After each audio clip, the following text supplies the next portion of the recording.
la méthode secrète de la métamorphose sagesse stoïcienne.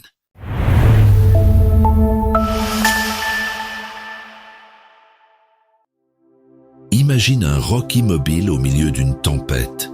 Les vagues le frappent, mais il reste inébranlable. Cette image symbolise la transformation personnelle par la sagesse stoïcienne. Le vrai progrès se forge dans le silence et la ténacité, loin des regards curieux et des jugements hâtifs.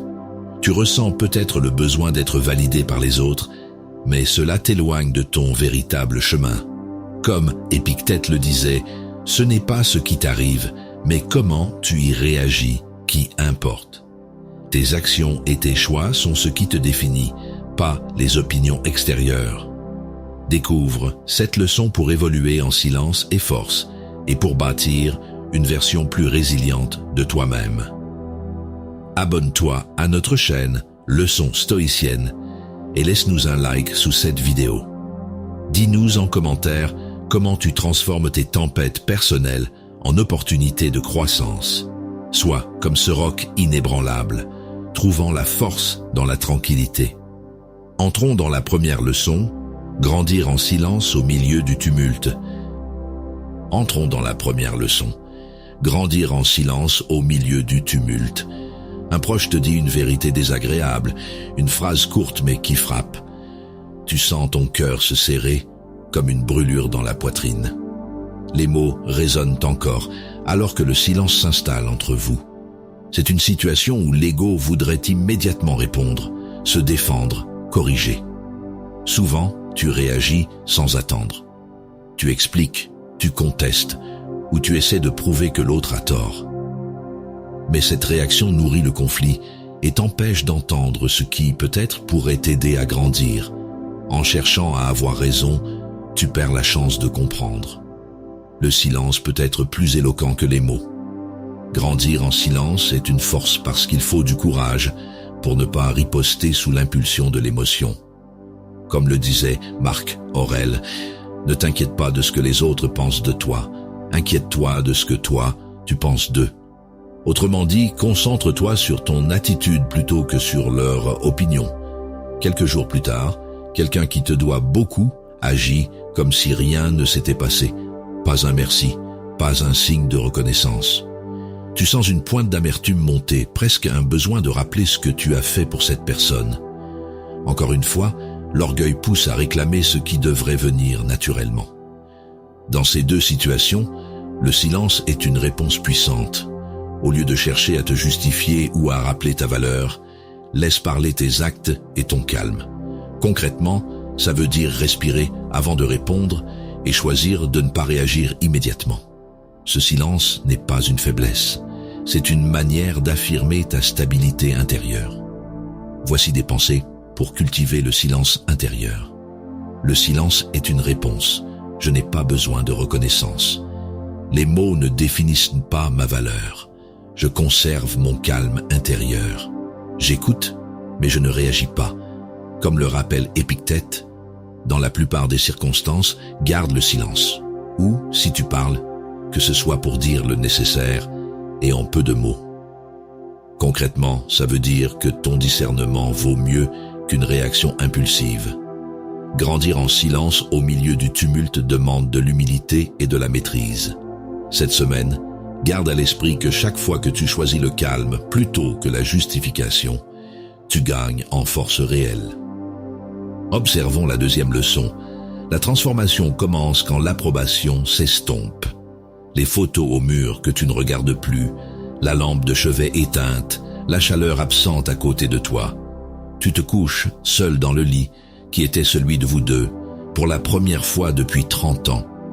Dans ce silence inhabituel, tu repenses à tout ce que tu faisais pour plaire, pour maintenir une image, pour mériter un regard. Ce soir-là, il n'y a plus personne à impressionner, seulement toi face à toi. Souvent, dans ces moments, on cherche encore à être validé par quelqu'un. Un message reçu tard dans la nuit, une approbation implicite d'un proche. Mais cette attente ne fait qu'entretenir le manque. Elle nourrit l'idée que ta valeur dépend d'un autre regard que le tien. Et tant que tu restes accroché à cette idée, tu ne peux pas vraiment te transformer. La transformation personnelle commence souvent dans la solitude. C'est là qu'on découvre que l'approbation des autres ne définit pas qui nous sommes. Comme le disait Sénèque, retire-toi en toi-même autant que possible. Fréquente ceux qui te rendent meilleur. Autrement dit, éloigne-toi des jugements inutiles et choisis consciemment les influences qui t'élèvent plutôt que celles qui te confirment. Le cliquetis du trousseau de clés dans la porte, le grincement du parquet, le bruit régulier de l'horloge du couloir. Tu rentres chez toi en ressassant une critique reçue dans la journée et tu ne peux plus penser à autre chose. Chaque mot tourne en boucle, comme si ton équilibre intérieur dépendait de cette approbation perdue. Pourtant, rien n'a changé en toi entre avant et après cette phrase. Ces moments montrent que la solitude permet de se retrouver. Au lieu de chercher à effacer le malaise en obtenant un compliment ou une distraction rapide, prends un instant pour observer ce qui résiste en toi. Concrètement, ça veut dire respirer avant de répondre, écrire ce que tu ressens sans chercher d'audience, ou simplement rester tranquille jusqu'à ce que la tension retombe. Je ne suis pas défini par les autres.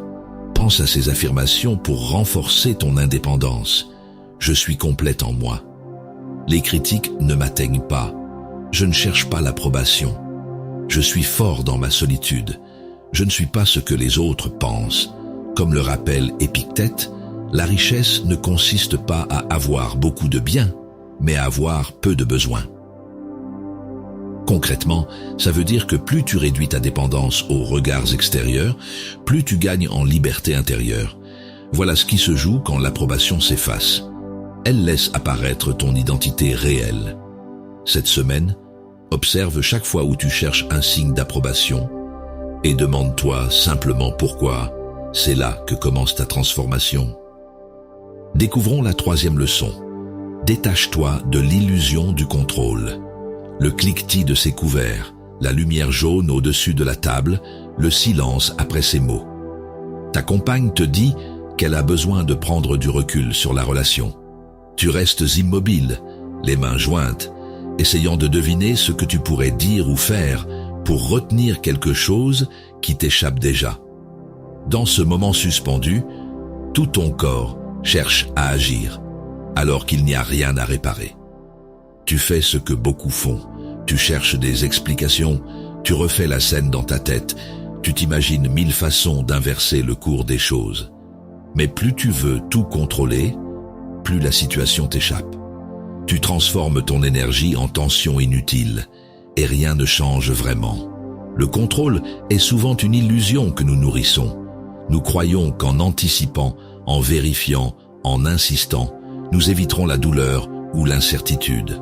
Pourtant, la seule chose que tu maîtrises vraiment, c'est ta manière d'y répondre.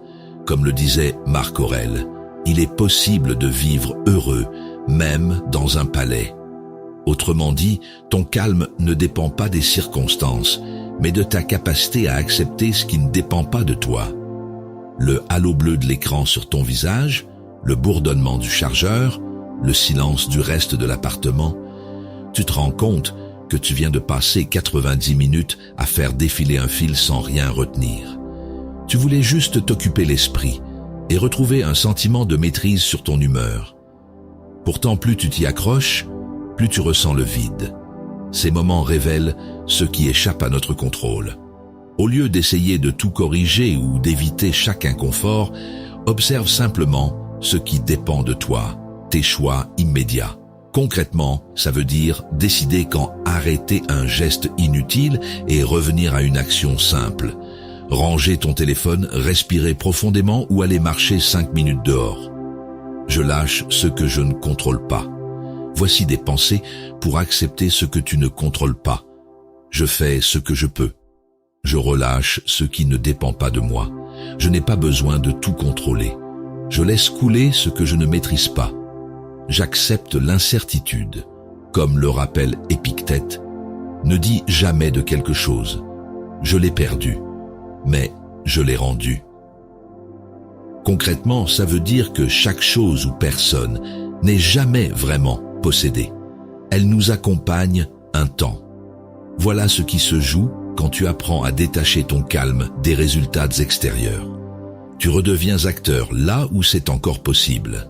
Cette semaine, souviens-toi simplement de cette phrase ancrage. Je lâche ce que je ne contrôle pas.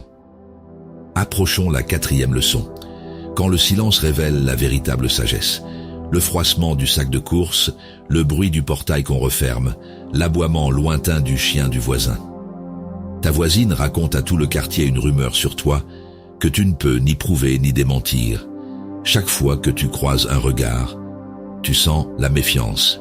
Tu hésites entre te justifier ou laisser faire. Souvent, on cherche à corriger tout de suite ce qu'on croit être une injustice. On s'explique, on se défend, on veut rétablir la vérité. Mais plus on parle, plus la rumeur s'enracine. Le besoin d'avoir raison devient lui-même un piège. Le silence choisit souvent la paix plutôt que le conflit. Dans cette retenue, il y a une force, celle de ne pas nourrir ce qui te nuit. Le silence peut être l'expression de la sagesse, car il montre que tu maîtrises ce qui dépend de toi, ta réaction, et non ce qui échappe à ton contrôle. Comme le disait Épictète, ne dis pas comment un homme de bien doit être fait, sois-le. Autrement dit, sois simplement cohérent avec tes valeurs au lieu d'essayer de convaincre par des mots. Son message qui vibre sur la table, le café qui refroidit, la lumière grise de la cuisine. Ton frère te demande un prêt pour la 4e fois en 2 ans, sans jamais rembourser les précédents. Tu pourrais exploser ou lui faire une longue morale. Mais tu sais déjà que ces discussions finissent toujours mal. Ces situations montrent que le silence peut être une forme de sagesse. Au lieu d'expliquer encore pourquoi tu refuses, dis simplement non et passe à autre chose. Au lieu de te défendre face au ragot, laisse le temps révéler ta constance. Concrètement, ça veut dire choisir ton énergie. Répondre quand c'est utile, garder le silence quand c'est vain. Voici des pensées pour embrasser la sagesse silencieuse. Je choisis le silence. Je ne réagis pas aux rumeurs. Mon calme est ma force. Je ne réponds pas à chaque provocation. Le silence est ma réponse. Comme le rappelle Marc Aurèle, ce n'est pas pour la volupté que tu es né, mais pour l'action. Concrètement, ça veut dire que ton calme n'est pas passivité. C'est une manière d'agir sans t'agiter. Voilà ce qui se joue quand tu comprends que ne pas réagir peut être une force insoupçonnée. Le silence parle parfois plus fort que les mots. Et cette semaine, c'est ton attitude qui en sera la preuve. Franchissons la 5e leçon. Parle moins, agis davantage pour progresser. Une injustice subie au travail t'empêche de dormir. Tu repenses à cette réunion où ton supérieur a pris le mérite d'un projet que tu avais mené seul. Dans l'obscurité de ta chambre, le bruit du chauffage devient insupportable, tant ta colère te tient éveillé. Tu rumines chaque mot que tu aurais pu dire pour te défendre. Tu fais ce que beaucoup feraient. Tu expliques à qui veut l'entendre à quel point la situation est injuste. Tu ressasses les faits, cherchant dans les conversations un soulagement temporaire.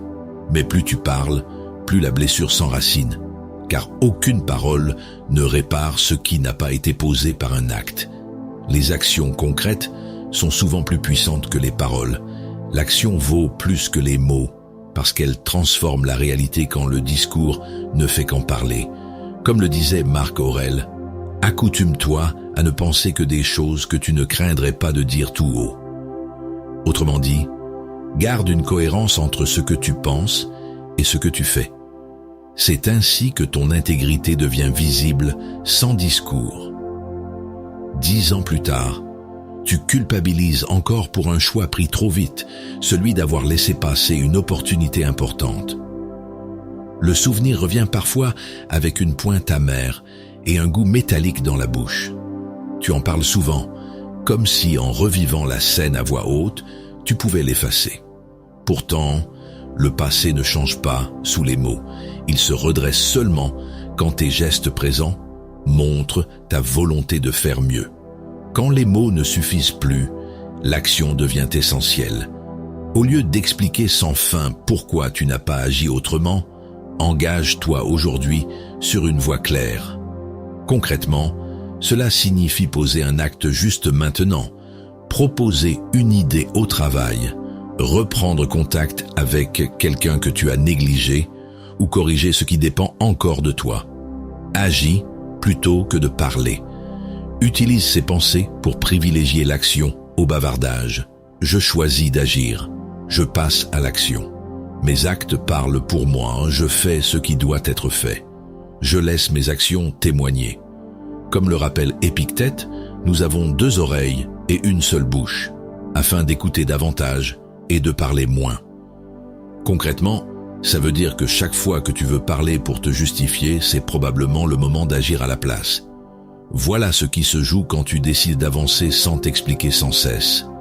Tes actes deviennent ton langage et leur cohérence inspire davantage que n'importe quel discours. Relevons la 6e leçon. Le véritable courage est de rester immobile. La musique d'attente en boucle, le souffle de ta respiration sur le combiné, la chaise qui grince sous toi. Tu es en attente au téléphone depuis 47 minutes avec le service client et on te raccroche au nez. Rien n'a bougé, mais ton irritation est montée d'un cran. Le silence du combiné semble peser plus lourd que l'injustice elle-même. La plupart des gens réagissent aussitôt. Ils rappellent, s'emportent, publicient leur colère sur les réseaux. Cette agitation donne l'illusion d'agir, mais elle ne résout rien. Elle entretient la frustration et épuise inutilement l'énergie. Rester immobile face aux frustrations est un acte de courage. La patience est une forme de courage, car elle demande de supporter sans céder à l'impulsion. Comme le disait Musonius Rufus, s'habituer au froid, au chaud, à la soif, à la faim, à la nourriture simple, à la couche dure, à s'abstenir des plaisirs, voilà ce qui forge l'endurance. Autrement dit, apprendre à tolérer l'inconfort sans agir dans la précipitation renforce ton esprit plus sûrement que n'importe quelle victoire immédiate. Le bruit des ondes sur les galets, le cri des mouettes, la brise salée contre ton visage. Tu as pris une journée pour te reposer au bord de la mer, mais ton esprit ne s'éteint pas. Il tourne encore. Ton corps est immobile, mais ton mental court toujours derrière ce qu'il ne contrôle pas.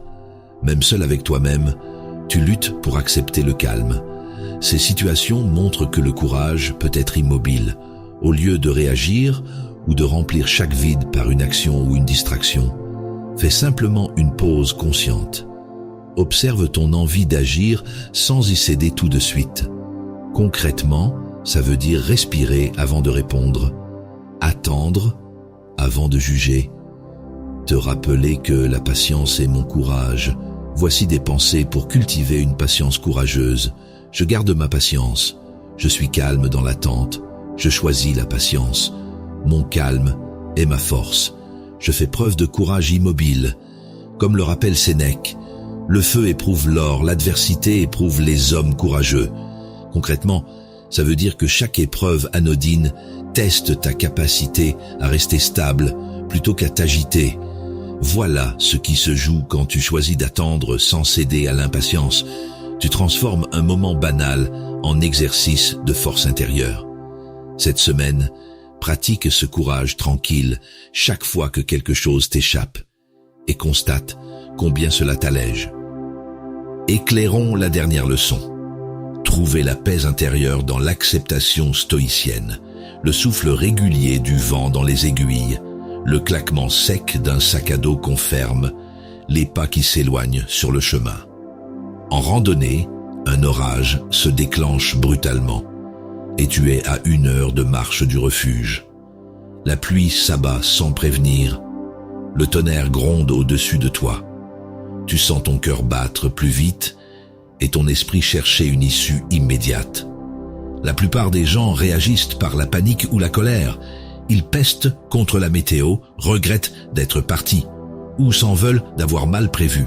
Cette réaction épuise plus qu'elle n'aide, car elle lutte contre quelque chose qu'on ne peut pas changer.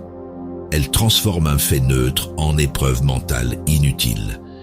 L'acceptation de ce qui est peut mener à la paix. Les stoïciens rappelle que la sérénité naît quand on distingue ce qui dépend de nous et ce qui n'en dépend pas. Trouver la paix en acceptant ce qui est, c'est reconnaître que certaines choses échappent à notre volonté. Comme le disait Sénèque, ce n'est pas celui qui possède peu qui est pauvre, mais celui qui désire toujours plus. Autrement dit, vouloir que le monde soit autre qu'il n'est te condamne à l'agitation. Accueillir ce qu'il est t'ouvre à la tranquillité. Le bruit feutré de la moquette sous tes pas, la lueur des spots sur les tableaux, le chuchotement des autres visiteurs. Dans un musée, tu te rends compte que tu es venu plus pour le raconter que pour regarder. Ton esprit commande déjà les photos que tu publierais plutôt que d'observer réellement. Là encore, tu refuses l'instant présent tel qu'il est. Ces situations révèlent l'acceptation comme clé de la paix intérieure. Au lieu de résister mentalement à chaque imprévu ou imperfection, fais une pause et dis-toi « J'accepte ce que je ne peux changer ». Concrètement, ça veut dire respirer avant de réagir, observer avant de juger. Tu ne subis plus les événements, tu choisis comment y répondre. Voici des pensées pour cultiver la paix intérieure. Je trouve la paix dans l'acceptation. Je laisse aller ce que je ne contrôle pas. J'accepte le moment présent. Je fais la paix avec l'incertain. J'accepte ce qui est. Comme le rappelle Marc Aurèle, tout ce qui nous arrive est conforme à la nature universelle. Concrètement, ça veut dire que chaque situation fait partie d'un ordre plus vaste que ton seul désir. Voilà ce qui se joue quand tu cesses de vouloir maîtriser l'incontrôlable. Ta paix cesse d'être dépendante du monde extérieur. Cette semaine, entraîne-toi simplement à répéter intérieurement « J'accepte ce que je ne peux changer ». Tu viens de parcourir une méthode puissante, une véritable carte intérieure pour amorcer ta transformation. En appliquant les principes de la sagesse stoïcienne que nous avons explorés ensemble, tu comprends désormais que le changement durable ne dépend pas des circonstances extérieures, mais de la manière dont tu les accueilles. Chaque pas que tu fais vers ton progrès est un acte de maîtrise personnelle, une victoire silencieuse sur tes anciennes habitudes et sur le besoin d'être validé par les autres. Aujourd'hui, ta nouvelle réalité commence, celle où tu choisis la tranquillité plutôt que la réactivité, la constance plutôt que l'agitation. Comme le rappelait Épictète, ce n'est pas ce qui t'arrive qui importe, mais la façon dont tu y réagis. Grandis en silence, détache-toi de l'approbation et fais de chaque instant une occasion d'ajuster ton esprit à ce qui dépend réellement de toi. C'est là que réside la liberté du stoïcien moderne, dans l'action consciente et mesurée. Si cette vidéo t'a inspiré et t'aide à avancer sur ton chemin intérieur, rejoins notre communauté en t'abonnant à Leçons stoïciennes. Partage en commentaire ce que cette méthode t'a révélé sur ta propre transformation, car chaque témoignage renforce notre cercle d'apprentissage et alimente ce mouvement collectif vers plus de clarté et de force intérieure. Ensemble, faisons du progrès une pratique quotidienne. Souviens-toi, parle moins, agis davantage. C'est dans le calme des actes justes que se forge la véritable grandeur.